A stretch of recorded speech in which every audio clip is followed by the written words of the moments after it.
누가복음 5장 27절에서 39절까지 말씀을 살펴보도록 하겠습니다. 예수님께서 세리 레위를 제자로 부르신 사건과 세리와 죄인들과 더불어 식사하실 때 바리새인과 서기관들이 세리와 죄인들과 함께 식사하는 것에 대해 비방하자 의원의 비유를 통해 예수님께서 자신이 이 땅에 오신 이유를 알려주십니다. 금신 농땡을 통해 새롭게 도래한 메시아 시대가 어떠한지도 보여주십니다. 27절에서 29절은 세리 레위를 부르심입니다. 예수님께서 중풍병자를 용서하시고 고치신 후에 밖으로 나가 레위라는 세리가 세간에 앉아있는 것을 보셨습니다. 보시고라는 단어는 관심을 가지고 주의 깊게 응시하며 관찰하는 것을 의미합니다. 당시 거버나움을 사역의 거점으로 삼으신 예수님께서는 레위가 일하던 세관 곁을 여러 번 지나다니시며 그때마다 레위를 주의 깊게 살펴보셨을 것입니다. 당시 세리는 로마가 정한 세금을 유대인들에게서 징수하고 추가 금액을 자유롭게 조정하여 돈벌이로 삼았습니다. 동정 유대인들로부터 이방 로마에 부역하며 동족의 피를 빨아먹는 기생충 취급을 받으면서도 부를 쌓는 것에 만족을 느꼈습니다. 세리는 부를 얻는 대신에 명예를 포기했습니다. 유대인들은 세리를 죄인과 나른이 둘 만큼 미워했던 존재였습니다. 예수님은 당시 매국노로 손가락질 받는 직업을 가진 레위에게 나를 따르라라고 말씀합니다. 레위는 예수님의 부르심을 듣자마자 세리로서 보장되는 안락함을 버리고 아무런 세속적 보장도 없는 예수님을 즉시 따릅니다. 28절은 놀랍게도 그가 모든 것을 버리고 일어나 따르리라 라고 하며 생업 및 가진 바 모든 것을 미련 없이 남겨두고 예수님을 따라 떠났음을 강조합니다. 그가 모든 것을 버리고 예수님을 따르며 가장 먼저 한 일이 무엇일까요? 예수님을 자신의 집으로 초청하여 잔치를 배설하는 것이었습니다.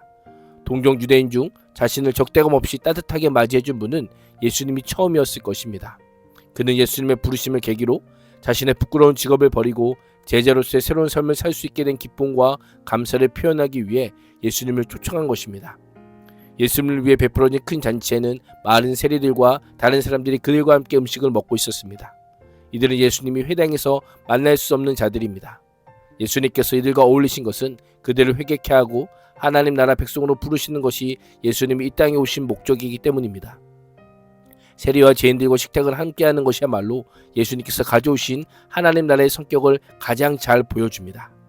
하나님 나라는 잔치의 축제가 있는 곳입니다.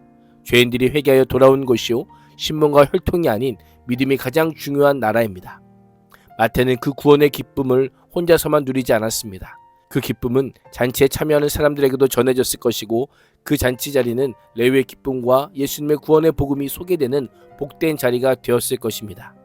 구원의 은혜를 경험한 자는 신랑이신 예수님과 함께 혼인잔치의 기쁨을 주변 사람들과 함께 누려야 합니다.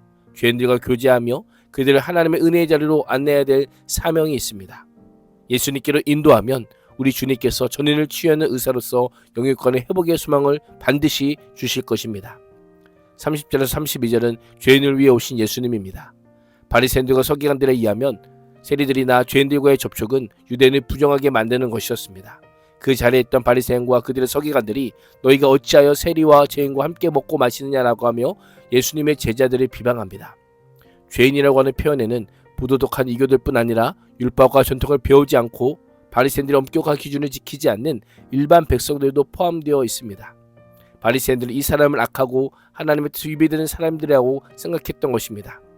예수님의 제자들이 그런 자들과 자유롭게 식탁교제 나누는 것은 유대의 경건 전통을 무시했던 행위였던 겁니다. 그러자 제자들에게 던진 질문에 예수님께서 대답하십니다. 건강한 자에게는 의사가 쓸데없고 병든 자에게는 쓸데있나니라고 하시며 건강한 사람과 병든 사람에 대한 일반적인 속담을 인용하십니다. 의사는 건강한 자가 아닌 환자에게 필요합니다. 지금까지 예수님은 부정한 자들, 곧 귀신 들린 사람, 나병 환자, 중풍병자, 온갖 전염 질병에 걸린 사람들을 만나 주셨습니다. 그들은 자신들의 필요를 인식하고 병을 고쳐주는 예수님을 찾아온 것입니다. 예수님은 환자를 고쳐주는 육체적 의사를 넘어 죄인을 고쳐 의인이 되게 해주시는 유일한 영적 의사요 하나님의 아들이십니다. 아들의 오심은 의인이 아니라 죄인을 만나기 위함이요 아들은 의인이 아닌 죄인에게 쓸데있다고 말씀하신 것입니다.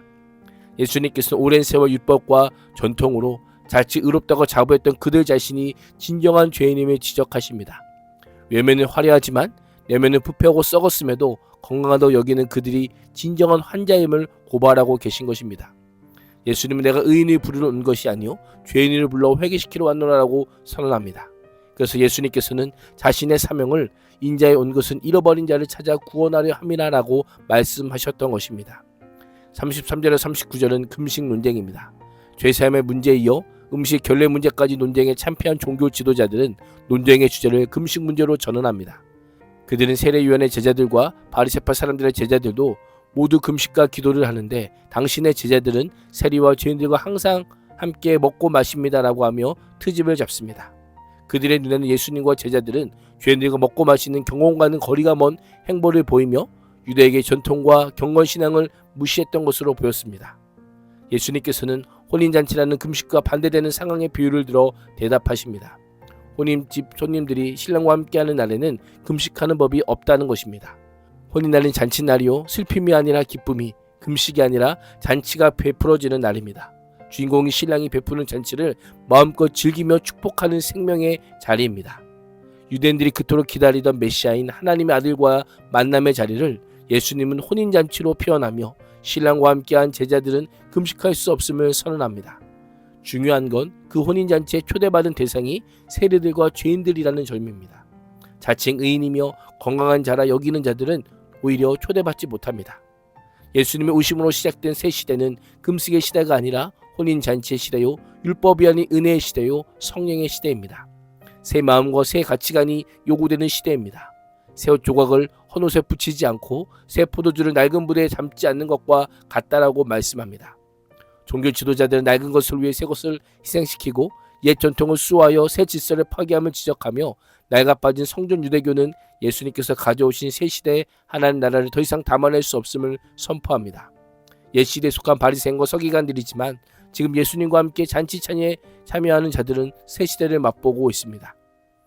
무조건 새 것이 좋은 것은 아닙니다. 더 중요한 것은 어떤 것이 비교할 수 없는 가치를 가졌느냐입니다. 옛것에 취해 예수님과 함께 시작된 은혜와 사죄의 시대를 외면하는 것은 불행한 일입니다. 오늘도 새로운 말씀과 새로운 감동과 감격으로 나와 교제하기를 원하시는 주님 앞에 익숙한 신념이나 교리, 전통에 묘해진 안지를 돌아보며 종교가 아닌 복음 안에서 새로워질 수 있기를 주님의 이름으로 축복합니다. 기도하겠습니다. 죄인을 부르시고 죄인과 함께 하시며 하나님의 은혜를 전하신 예수님의 사랑에 감사함으로 종교적 의무가 아닌 복음의 본질을 따라가는 삶을 살게 하여 주옵소서. 예수님의 이름으로 기도합니다. 아멘.